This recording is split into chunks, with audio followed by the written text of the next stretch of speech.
Today we'll talk about your next element of film, acting. Acting is incredibly important to make a film good because we need people to be paid to imitate something realistic, and we want to be tricked into believing that it is realistic. If you want to see some examples of bad acting, feel free to watch any film on the Hallmark Channel. Every story is the same, and they're all horribly acted. But today we'll focus on some good acting and thinking about different types of actors and how they prepare for their roles. Three different types of actors would be stars, supporting players, and extras. And the difference between these three is just the amount of time that they're in the film and how much of the film is focused on them. The star is the main character of the film. They're the one who the film is all about. So even in a film with an ensemble cast like Ocean's 11, still is called Ocean's 11. It features Danny Ocean as the main character. Our supporting players, they still have lines, they still sometimes have a backstory, but the movie doesn't revolve around them. They are there to support that lead actor, and they make that star, that lead actor, the most important part of the film. Finally, we have extras, and these are characters who don't have names, who probably don't have dialogue. They're still acting, but they're usually in the background, and they're a much smaller role. We really don't know who these people are at all. Now, when you consider the need for extras, well, if they don't have a story or a character's name or any type of dialogue, why do we need them? Well, think about a film scene in a mall that only had the lead and the supporting player and an empty mall.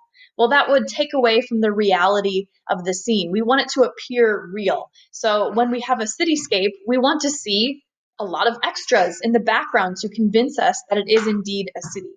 Take a look at this image from Hunger Games. You can see that the star is Katniss. She's here at the microphone giving a speech. Her supporting player in this scene is Peeta. Again, he has a name, he has a backstory, but the movie isn't all about him. The movie is all about Katniss. And there are also a couple of extras in this scene. We've got this man sitting on the bottom left, don't know who he is, and we also have this guard standing in the background. Think about this scene. Katniss is giving a speech to a group of people. We need those extras to make the scene authentic.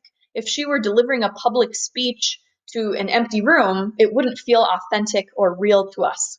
Now, within stars, there are two different types. The first is called a personality star, and these are actors who kind of play the same role over and over and over again.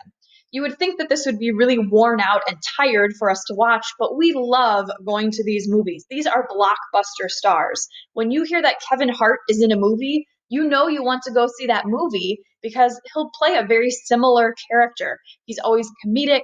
He generally makes fun of his size, especially when he is playing in a film with Dwayne The Rock Johnson, right? Those are personality stars. They create this persona that we expect to see. If you hear that this person is in a film, you know what to expect.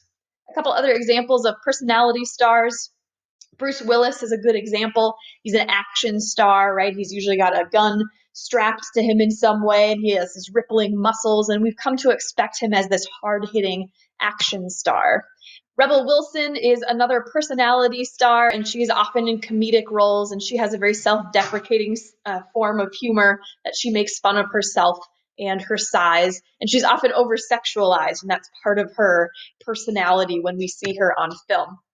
Last one I've got for you is Michael Cera. He always plays a scrawny, nerdy, uncomfortable love interest. He's meant to be adorable, but he's also incredibly awkward, and we've come to expect him in that role. On the other hand, we have character stars. Now, character stars play a wide variety of roles, and often this is an actor who's had time to establish their career. So, thinking back to our personality stars, some of them are just young actors and haven't been in enough films to truly show us their range of characters. I think that Steve Carell is a great example of a character star. He began with films like 40-Year-Old Virgin and Anchorman, those comedy films, but he's gotten into some deeper stuff. Dan in Real Life was a great drama that he was in. Here's a clip from Beautiful Boy, where he played a much more serious role. He's done a couple historical roles. So even though we usually know him as Michael Scott from The Office, he actually has played a very wide variety of roles. I think Will Smith is, I won't have him shoot this gun at me. Another good example of a character star in the 90s, he was doing a lot of action comedy. He did films like Men in Black and Wild Wild West, and lately he's gotten into some more serious roles. Here's a clip from The Pursuit of Happiness. He was in the movie where he was killing zombies that I can't remember the name of. I'm sure you can. And let's get a female character star, of course, the great Meryl Streep. Meryl Streep must have the record for number of Academy Award wins for Best Actress. She certainly has the win for number of nominations. She plays, funny, lighthearted characters in musicals. She plays deep, dark characters. She plays in historical dramas. So she just has a range of personas from film to film. You never quite know what you're going to get with Meryl Streep.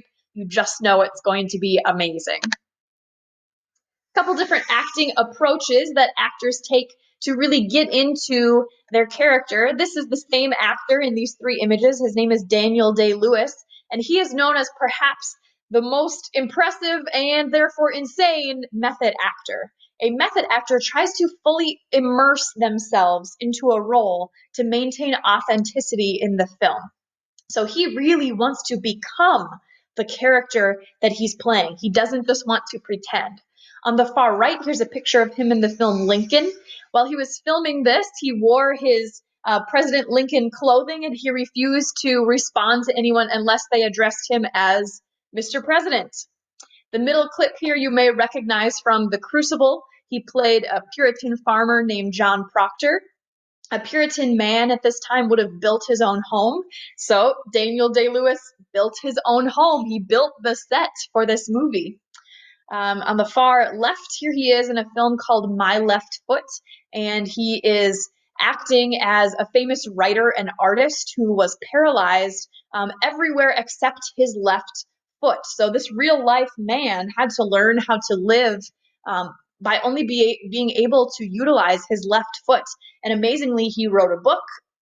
He's a very famous artist. So Daniel Day-Lewis, while he was filming this, decided, well, if my character wouldn't have left the wheelchair, nor will I. So he was in the wheelchair for the duration of filming. Anytime he needed to bathe or he needed to move, people had to lift him from the wheelchair to wherever he needed to go. And he learned how to eat and write and paint with his left foot.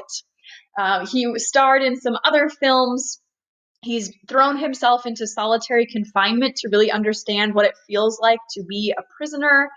When he played a butcher in Gangs of New York, he caught pneumonia and refused the penicillin for the medicine because it wouldn't have been invented at the time of the film. He went to butcher school to learn how to be a butcher in that film. So he really gets into his acting. And maybe you've heard of some other method actors. Heath Ledger is famously another method actor when he played the Joker. Actually, a lot of actors who play the Joker use method acting to really try to get into their role. Now, technical actors are a bit farther removed and perhaps therefore a bit more sane, but this is where the actor detaches themselves emotionally and just considers, what would my character be feeling or thinking, and how would they react if if they were put into this situation. A lot of actors use both approaches. So maybe they try to really get into their character. If their character is going through something sad, they themselves could recall a sad memory. Or maybe they interview people who had similar experiences to the character that they're portraying. That might be a combination technique of acting. And then lastly, a couple of challenges for our actors. The first is out of continuity shooting, meaning that films our scenes are shot in a different order than they appear in the film. So maybe the end of the film is shot first, and then the middle, and then the beginning. Or maybe the middle, and then the beginning, and then the end. So actors have to consider, where is my character at in the story? How do they feel? What information do they know? How do they relate to the other characters at this specific point in the film?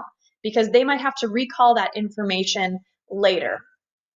They have to amplify their gestures, and their expressions are amplified. So this is the opposite of a stage. If you know anything about stage acting, you know that the audience is very far away from you. So you want big gestures, big facial expressions. Well, film is actually the opposite.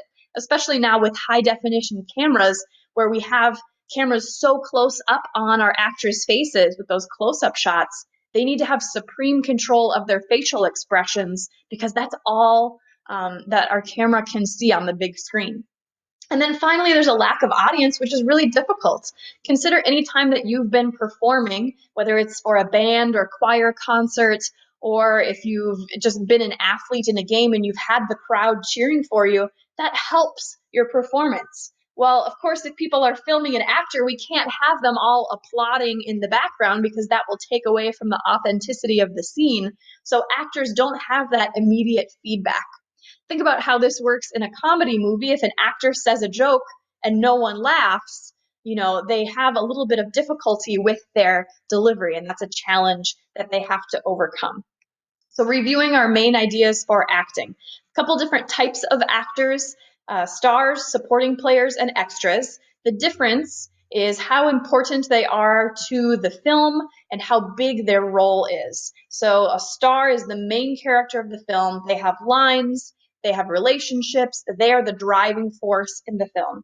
Our supporting players also have dialogue and relationships and maybe a backstory, but they're not nearly as important as the star. Our extras rarely have names or dialogues or relationships, and they're often filling in the background, making the scene appear more authentic. Within our stars, we have personality stars that have created a body of work that looks very similar. We know to expect a comedic role from this person or a serious role from this person. When we see that this actor is starring in the film, we know what we're going to get. Versus our character stars, who are a bit more diverse, and they can embody a range of characters through their acting. Method acting is where the star immerses themselves into that actor or into the character's experience so they can truly understand what it's like. And technical acting is a bit more removed.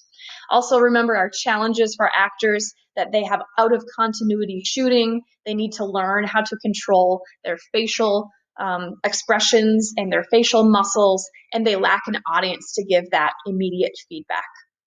Authentic acting is so important because we as an audience want to be convinced.